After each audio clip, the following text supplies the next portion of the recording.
I made it.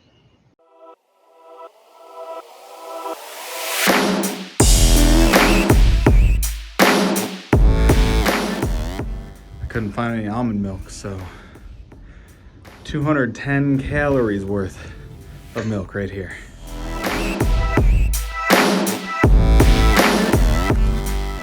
Oh, come on. There's a cap to this? Who does this?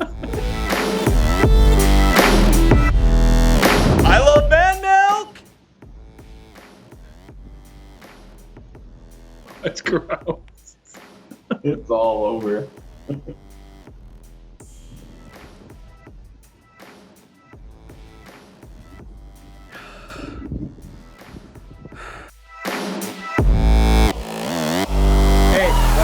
Welcome to just a quick little recap of Week 11 and a quick preview of Week 12. Happy Thanksgiving to everybody. Hope you guys are all spending it safely and not getting sick, because that would suck. Gobble, gobble. Gobble, gobble. Oh, reminds me, quick aside. Sean, you're going to love this. I was watching your favorite governor, Governor Andrew Cuomo's press conference today, just giving an update on kind of where things stand in New York. And New York State just is selling, or just like, if you want, it might be, I don't know how much it costs, if anything, but they have masks now by the state of New York. On the mask in the center is a turkey, and it says, "Don't be a turkey, wear a mask." And the first thing I thought it was you. So I'm going to try to get myself a mask, and I'm going to send it to you. And you got to wear that mask loud and proud, because you love Cuomo. Okay. On that note. Anyways, let's get into the recap of Week 11. Hit that music. Bam. All right, music's hit. We're gonna take a look at, what's the first tab here? This one right here. It was the Angry Creamsicles, your team over the UK Bills. This was the game of the week last week. How'd you pull it off, Dave? Man, I Robert Woods. That's what it was. Is Robert Woods had himself a game on Monday night. Going into Monday night, I was down by like 22 points. And I looked at what Robert Woods' production was. I'm like, well, if I'm going to win, Robert Woods needs to have his best game. And that he did, 32 points. He really needed to, and Alex needed more out of Julio Jones. This is one of the reasons why I always, whenever I've had Julio Jones in my fantasy leagues, I sort of regret it, because you pay so much for him. And yeah, he delivers lots of points, but he does them in like bulk weeks. Right. He'll blow off and have a 40-point game, but then many other weeks he's got a 5.9 or is injured. So I always try to stay away from Julio Jones just for that reason. He's so inconsistent. And here I think it really killed him, because you're expecting 19 points from him. You're hoping for at least some sort of points in the 10s, maybe a 15-point game. So maybe he ends up 10 points short, and that could have made the game here. So that's really disappointing for him. But really great for you, Dave. Moving to 7-4, that almost secures a playoff spot for you. The next game of the week was Andreski. We both predicted that that Andreski would continue his streak here against the Taylor Tomatoes, who have been struggling. But Taysom Hill pulls it off. What do you think happened here? And what are you thinking for Matt, by the way, when you're able to stick a QB in the tight end position? Yeah, I mean, Rob certainly benefited there from being up 3 quarterbacks on his roster, and all 3 quarterbacks had, I mean, Carson Wentz is Carson Wentz, but he benefited of being to have 3 quarterbacks on his roster. He's not going to be able to do it this week, but he was quick on the trigger to get Taysom Hill. I think as soon as ESPN put that thing out that he was starting, literally the server for the app broke down, because everybody was trying to pick him up. I think Rob probably snagged him up beforehand. Well, did we not have bidding on that? I think this brings up the whole bidding process again. Do we want this league to become like whoever hears the news first, or do we want it to become whoever's got the most budget and plays by the rules? Well, I think what happened was, I think we were talking about it last week. Drew Brees got hurt. We were talking about what's Rob going to do? Is he going to? Because we don't know. Is Jameis Winston going to start, or is Taysom Hill going to start? We were talking about it last week. We didn't know what was going on. Sean Payton was holding it close to the vest. He wasn't going to say what was happening. And I think Rob, no one probably put in any kind of offers for Hill or Winston. And I think Rob snagged Winston up just to have him, just in case. Yeah, we might want to look into this in the offseason. I really don't care that much right now. But when was that news officially released that Taysom Hill is starting, and was Taysom Hill indeed picked up after the waiver wire had already processed? If so, if that was the case, which I'm not sure it was, I think there was still maybe a waiver wire processing on him, but I'm not positive on that. But why don't you click on his name? Exactly, click on waiver wire process, and why we had it in place last year to be bidding every day. Because things like this happen where you get news and then it just becomes first come, first serve. And is that really fair to people like Matt, who now lost out because of a waiver pick? Well, I mean, first of all, Matt lost by more than 27.75 points. So True. However, I think the point is that it could have very well been a game very much like yours that came to within 10 points. Sure, I get that. If you click on Hill's name, you can see what his history is, and we can see what he was when he was picked up here. $1. So he did put a waiver wire on him for $1. Nobody else wanted him. So that's on anybody else, right? You can't. So this is all legit. I don't think it caused a problem, but I still voice this concern every year because I'm always concerned it is going to happen, and it'll probably happen. Yeah, we'll address that scenario. I think this is a very unique situation where you had a quarterback who could also be a tight end on someone's roster. I think next year, I don't know, is Drew Brees going to retire? If so, Hill's probably your starting quarterback in New Orleans. So, I still like Jameis. I think he had a chance to learn behind Drew, and he's going to emerge as a superstar. Eat them W's. Along here. Chris Nowicki against Paul Padaleski, and Paul cannot get he can't get a break here. Unfortunately, he went up against, I think, the second highest scoring team in the league. Yeah, and I mean, you look at Paul's team. I mean, he's all year long. It's Lamar Jackson, Baker Mayfield. You think the beginning of the season, that's a pretty good setup for quarterbacks, right? All season long, nothing. Even before Odell Beckham got hurt, Baker Mayfield didn't do anything. Lamar Jackson, defenses have figured him out. You also look at his wide receivers. He had Thielen. You would think he would do good, and Thielen did great, right? He did great from this week, but overall, Thielen not really the greatest receiver, tight end, receiving for fantasy, but DK Metcalf. He's been really good this year. Like, let's take a look at Thielen's stats. Where do I find the game by games here? He's putting up some good numbers. There were just a couple weeks here that he didn't really put up nice numbers, but the rest of the time, hey, I'll take those. Yeah, absolutely. He's benefiting, even though his quarterback is Mr. Kirk Cousins. It's Paul's team has. I mean, essentially, he's been knocked out of playoff contention. Yeah, I think losses is 5-8. 5-8 is not going to get you into the playoffs. It's unfortunate. Hopefully he's still going to field a competitive team. I don't want to see him give up on it. I don't think Paul will do that, but hopefully he still plays on a competitive team next 2 weeks. So. Double D took the W over me. What happened? I don't know, man. Todd Gurley couldn't score. Ronnie Jones? Yeah, I had to make a decision between Joe Burrow and Jared Goff. And ooh, that came back to bite you. Washington's defense, I thought Joe Burrow was going to at least score 21. I mean, he's projected to score higher than Jared Goff. And then Burrow got injured. And so that kind of cut him short there. I think he probably would have got to the number that I needed to, or expected him to get to there. But you know what? It wouldn't have mattered because the rest of my team didn't show up. I had Travis Kelce, and that's it. Let me ask you a question. What was your reasoning behind not playing Evans and putting, Myers in his place? So the way I was thinking about it is Evans was going against a very stout pass defense in the Rams. Anderson, I've been getting kind of frustrated with him. That was just like a coach's decision bench. Yeah.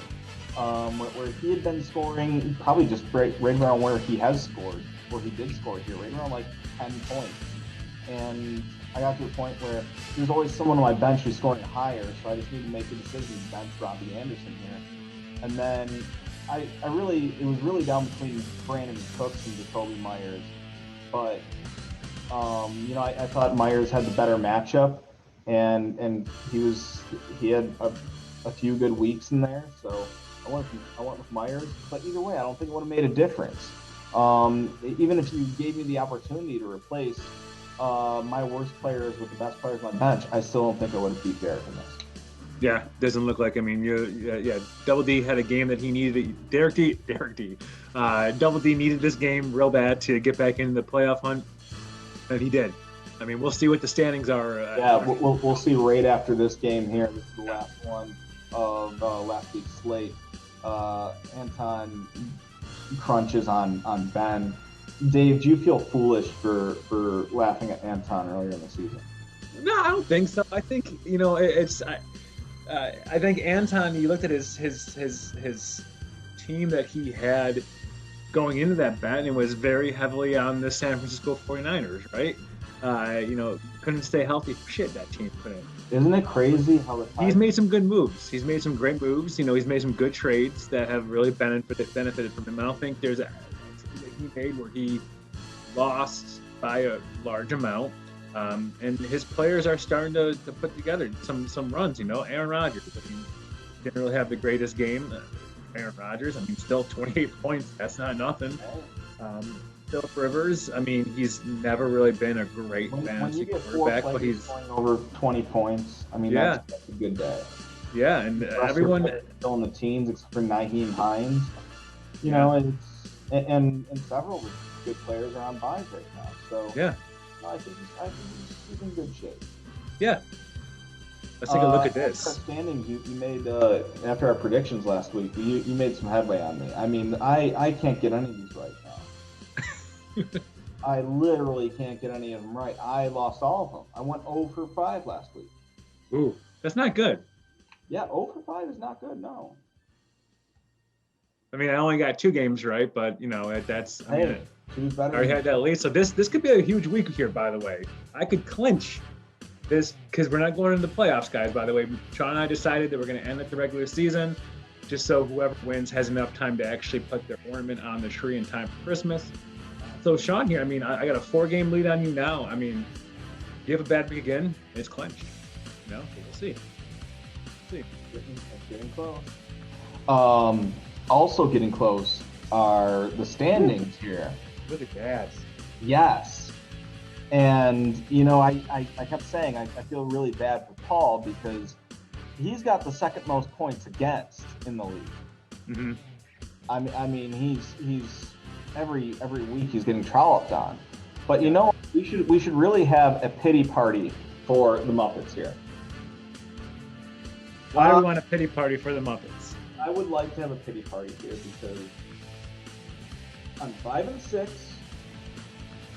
but the Muppets should not be 5-6. Yes, they should have lost last week. True. Yeah. But with the most points against, this is better than a 5-6 team. I mean, injuries or something. All I need is one injury to just be blown away and miss the playoffs completely. Think about how crazy this is. I'm just one loss away from missing the playoffs completely, despite being the point leader in the league. And it's not even really close.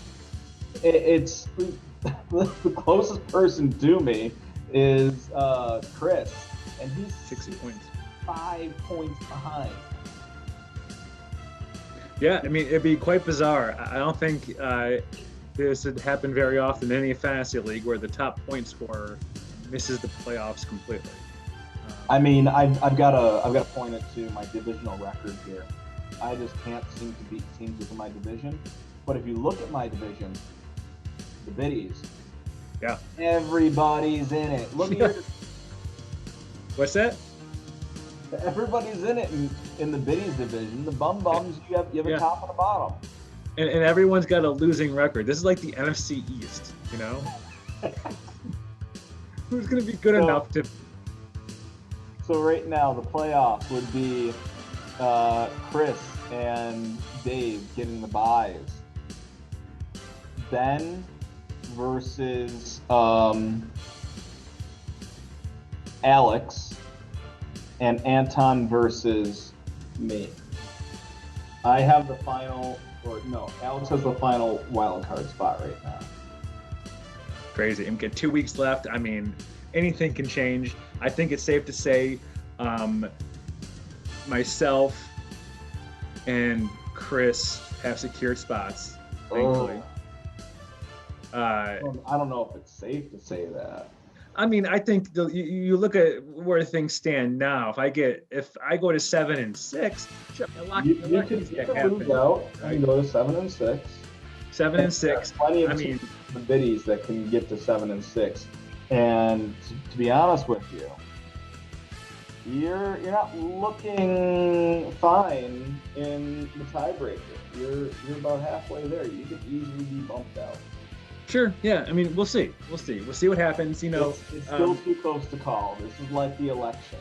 We might not have this decided until after week 13. We'll see. Maybe. I don't know. All right. This week's games heading into what week is this? 11, 12? There's a week 12. Week 12. I'll notate that. First one, the game of the week. Double D versus the Killer Tomatoes. This is a divisional game, so one of these teams will have 7 losses after it. No, they could tie, theoretically, but I mean, that's probably not going to happen. You look at this game, Killer Tomatoes, Double D, I mean, both 5-6, right? I mean, I'm thinking I'm thinking Double D. I'm going to go Double D on this one, you know. Killer Tomatoes doesn't have the ability to have Taysom Hill anymore as a quarterback. Double D does have some questionables going into this, but if all these guys remain healthy, you'll look at all those green check marks. You know, I'm going with Double D on this one. I wonder if he would start Taysom Hill in this situation. I'm not making any suggestions or anything. I just know that's got to be a question going through Rob's head on this.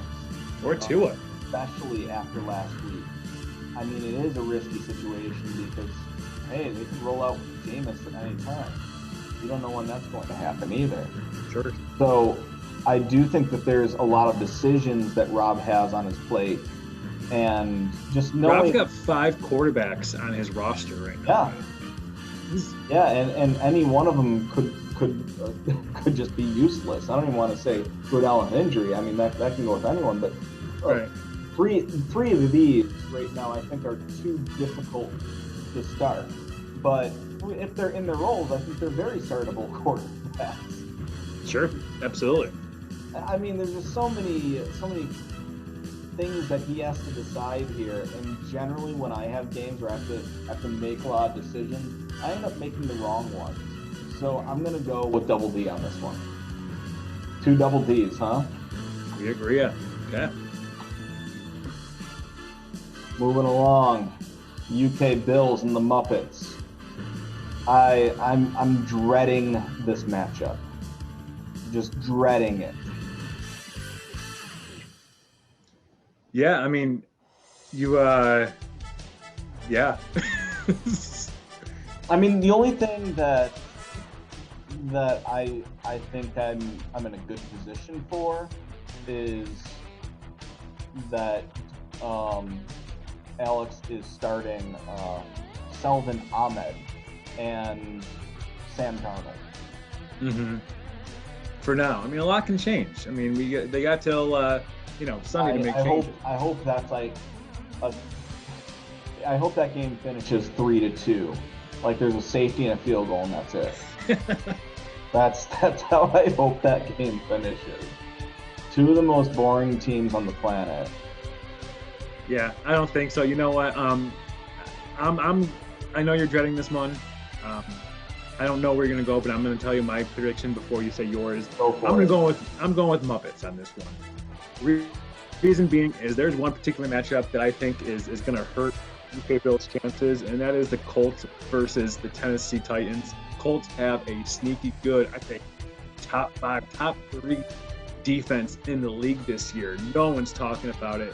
I think Tannehill's going to have some trouble. Derrick Henry might still have himself a decent game, but I think Tannehill's going to struggle.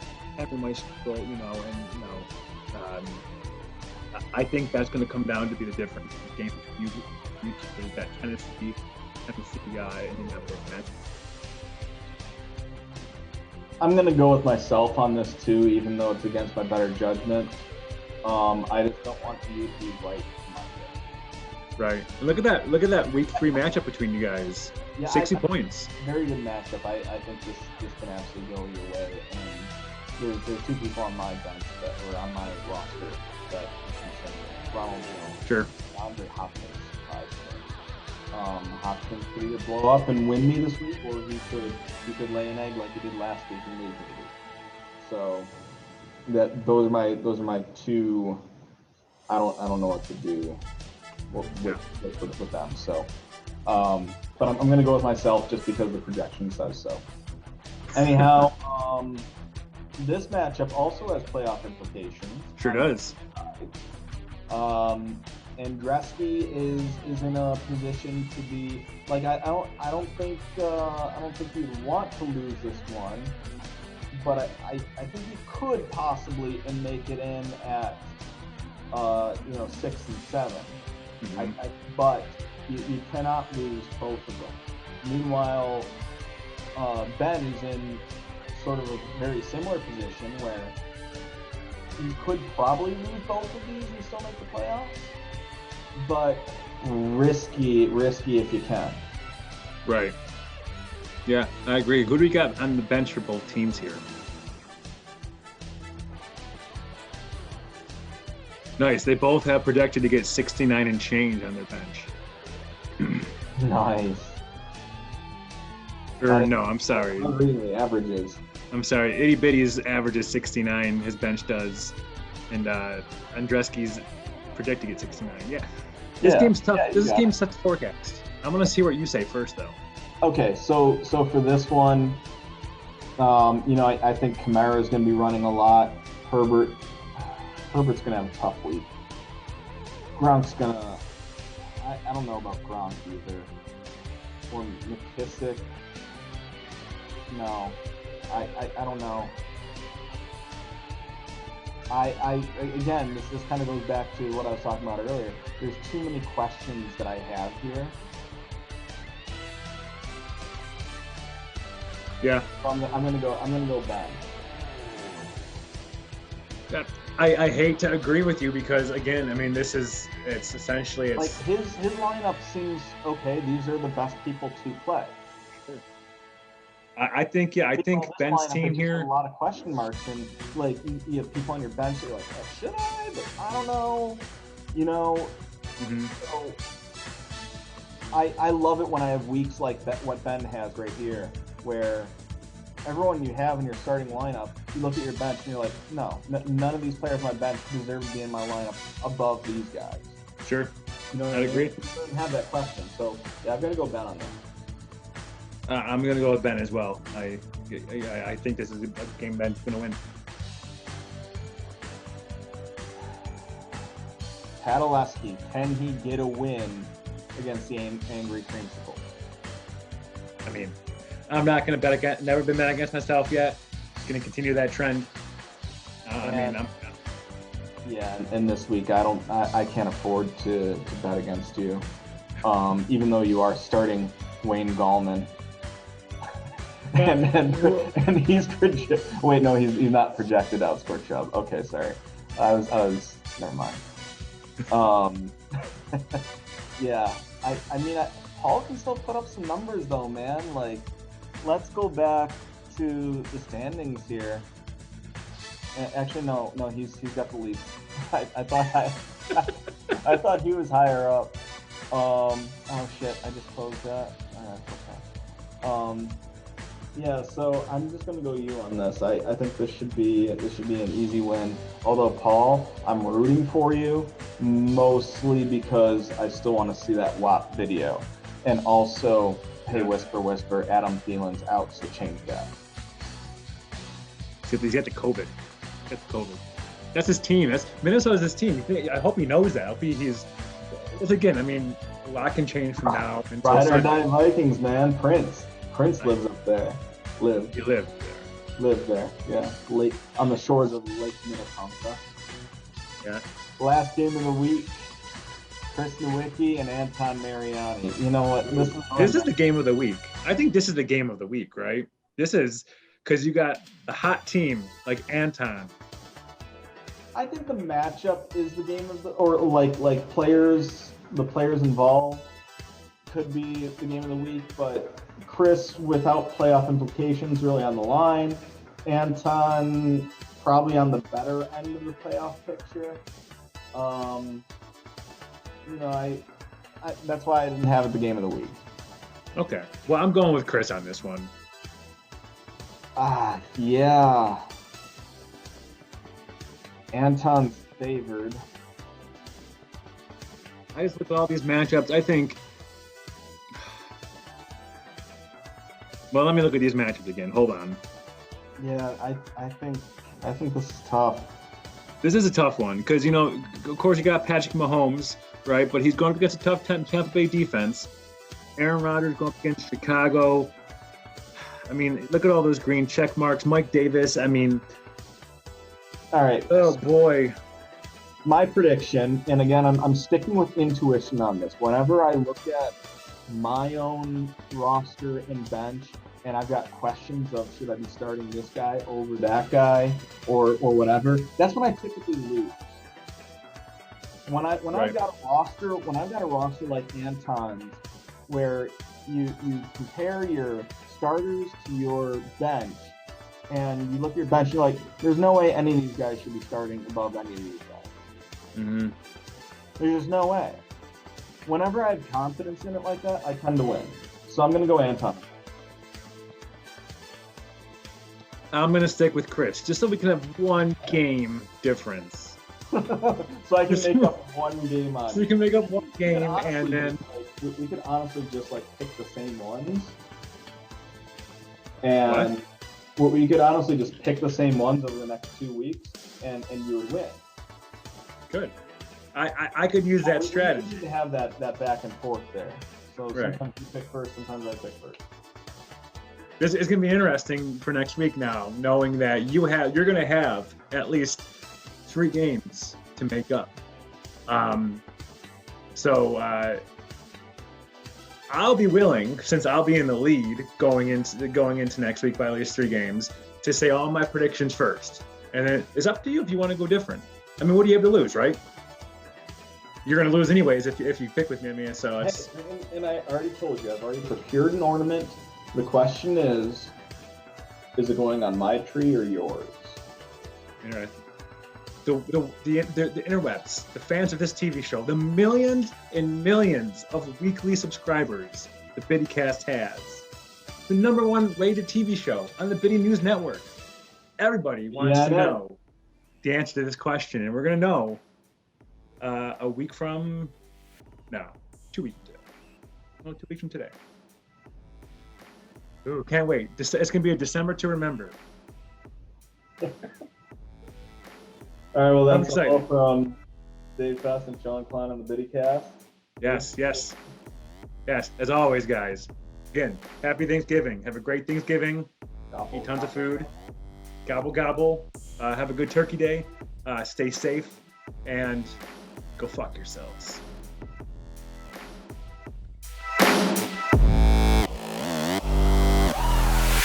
during that 20 minutes, I'm outside carrying this jug of milk in 80-degree weather with the baking sun on it. So That's amazing. That's what makes it even better, I think, is it was warm ass milk.